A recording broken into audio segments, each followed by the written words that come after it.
नमस्कार। आज हम पढ़ेंगे हाउ टू राइट नेम, मतलब नाम कैसे लिखें। अब नाम लिखने के लिए जो पहले मटेरियल तैयार करना पड़ता है वो मैंने आपको तैयार करवा दिया है, जिसमें आपको वर्णमाला हिंदी टू अंग्रेज़ी और अंग्रेज़ी टू हिंदी में आनी चाहिए, तो आप आराम से नाम बदल सकते हैं। ठीक है, तो नाम लिखने के लिए आपको कौन कौन सी बातों को ध्यान में रखना है वो हम इस टॉपिक में और एक अगला वीडियो में और बनाऊँगा। 2 टॉपिक में आपको पूरा करवा दूँगा। ठीक है ना। तो नाम लिखते समय आपको मतलब अंग्रेजी में चीज़ का मुख्य रूप से ध्यान रखना है कि नाम का पहला अक्षर यानी कि लेटर बड़ा मतलब कैपिटल होना होता है। कोई भी नाम लिखो आप अंग्रेजी में, आपने पढ़ा होगा कि अंग्रेजी में हम स्मॉल लेटर और कैपिटल लेटर 2 प्रकार के लेटर पढ़े हमने। ठीक है ना। तो किसी भी नाम को लिखेंगे तो उसका जो पहला लेटर होगा वो कैपिटल होगा हमेशा। इस बात का हमेशा ध्यान रखना, किसी का भी नाम लिखते हैं तो उसका पहला लेटर हमेशा कैपिटल होता है। तो अब हम नाम लिखने के कुछ नियम पढ़ेंगे। कुछ नियम होते हैं क्योंकि अंग्रेजी में थोड़ी और थोड़ा हिंदी में लिखने में थोड़ा अंतर आता है, तो क्या क्या नियम है उनके बारे में हम जानते हैं। तो सबसे पहले नियम नंबर 1 है, ध्यान से पढ़िएगा। हर व्यंजन के साथ कोई न कोई मात्रा यानी कि वोवल अवश्य ही आती है, किंतु इंग्लिश यानी अंग्रेजी में लिखते समय किसी नाम के अंत में अ की मात्रा होने पर भी ए नहीं लिखा जाता है। शायद आपको समझ में आ गया होगा, फिर भी मैं एक बार आपको रिपीट करवा देता हूँ। देखो, हर व्यंजन कॉन्सोनेंट आपने पढ़े हैं, उस व्यंजन के साथ कोई न कोई मात्रा यानी वोवल अवश्य ही होता है, क्योंकि उसके बिना तो व्यंजन पूर्ण भी नहीं होता, ये आपने पढ़ा है। ठीक है, लेकिन हम अंग्रेजी में नाम लिखते हैं, अंग्रेजी में नाम लिखते हैं उस समय हिंदी के नाम के अंत में, कहाँ पे, नाम के अंत में अ की जो मात्रा होती है, यानी हिंदी के नाम के अंत में तो अ की मात्रा होगी, लेकिन उस नाम को जब हम अंग्रेजी में लिखते हैं तो उस अ की मात्रा की जगह पर अंग्रेजी में ए नहीं लिखते हैं। ये हमेशा ध्यान रखना है।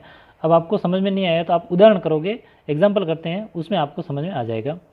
एग्जाम्पल है, आपके सामने एक नाम लिखा हुआ है सुरेश। क्या लिखा हुआ है? सुरेश। अब सुरेश किन स्वरों से, किन व्यंजनों से मिलकर बना है वो हम सबसे पहले देखेंगे, ताकि हमें नाम लिखने में आसानी रहेगी। सुरेश में क्या है? सु है, सु यानी स और उ मिलके बना। स व्यंजन है, उ वोवल कह दो या मात्रा कह दो या स्वर कह दो। फिर रे में क्या है? र व्यंजन है और ए इसमें स्वर मिला हुआ है, तो इससे र ए रे बन गया।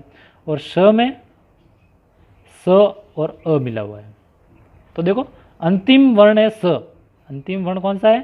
स, तो स के साथ अ मिला हुआ है, ये ध्यान रखना। अब हम अंग्रेजी में नाम लिखेंगे तो उसमें क्या अंतर रहेगा? जैसे स का आपने एस पढ़ा था, एस लिख दिया।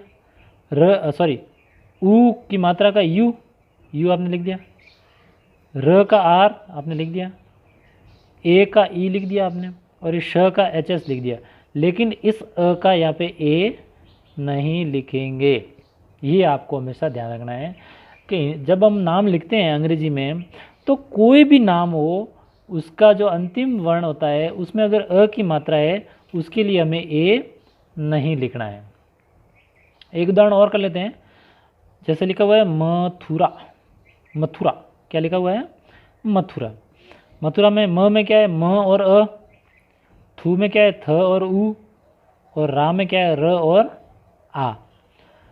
तो म का एम लिख दिया, अ का ए लिख दिया, थ का टी एच लिख दिया, उ का यू लिख दिया, र का आर लिख दिया और आ का ए लिख दिया। आपने वर्णमाला में ए आ के लिए डबल ए पढ़ा था, लेकिन जब नाम लिखते हैं तो हम ज़्यादातर आ की जगह भी ए का ही प्रयोग करते हैं। ठीक है ना। अब आप कहोगे यहाँ पे ए क्यों लिखा?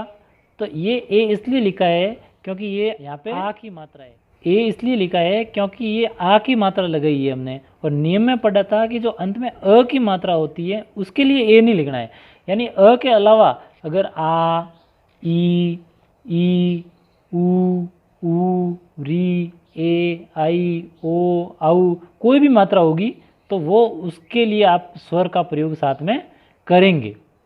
तो आपको यही ध्यान रखना है। इस नियम से हम यही सीखते हैं कि नाम लिखते हैं तो अंत में जो अ की मात्रा होती है उसके लिए ए नहीं लिखना है। बाकी इसमें कोई समस्या वाली बात है ही नहीं, क्योंकि जैसे आपने स का पढ़ा था अंग्रेजी में एस लिखते हैं, ऊ का आपने यू पढ़ा था, आर का र, ए का ई और श का एच एस। तो जैसा हिंदी का वर्ण है उसकी जैसी अंग्रेजी बनती है वैसे ही अंग्रेजी में लिखा है। तो अपनी सुरेश की स्पेलिंग बन गई, मतलब नाम बन गया SURESS। तो ये लिखा हुआ है, इसको हम हिंदी में सुरेश पढ़ेंगे, और जो सुरेश हिंदी में लिखा हुआ है उसको अंग्रेजी में हम SUREHS लिखेंगे, ठीक है ना।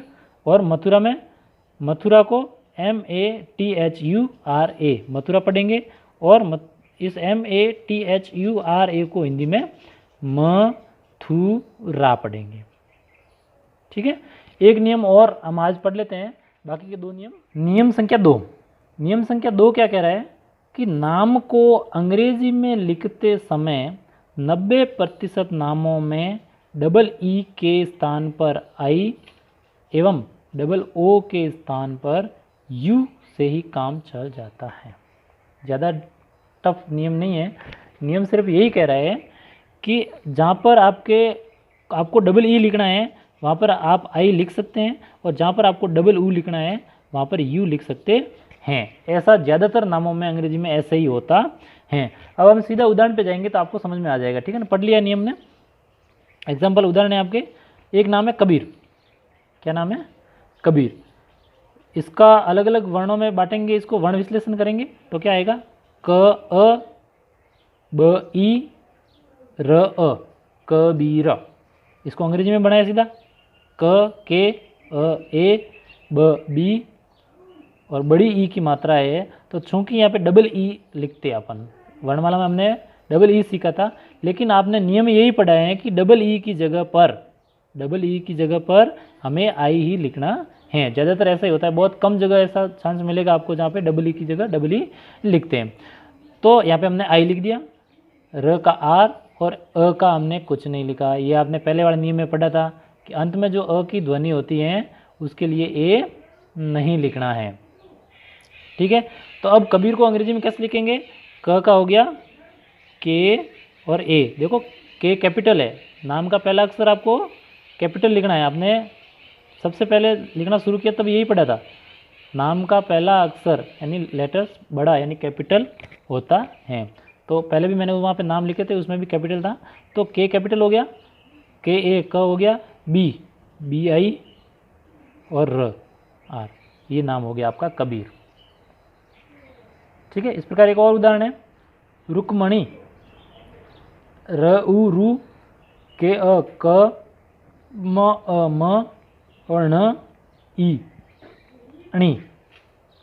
आर का हो गया, सॉरी र का हो गया आर, उ का यू, क का के, अ का ए, म का एम, अ का ए, एन का न और आई बड़ी ई का आई। तो आपकी जो अंग्रेजी में नाम हो जाएगा आर यू के ए एम ए एन आई, रुक्मणी। तो आज आप इन दो नियमों पर ही ध्यान दो और इसका अभ्यास करो। कल मैं आपको दो नियम और बताऊंगा। तो कुल मिला के आप जो है अंग्रेजी में नाम कैसे लिखते हैं या अंग्रेजी में लिखे हुए नाम को हिंदी में कैसे पढ़ते हैं वो आप लगभग है जो सीख जाएंगे।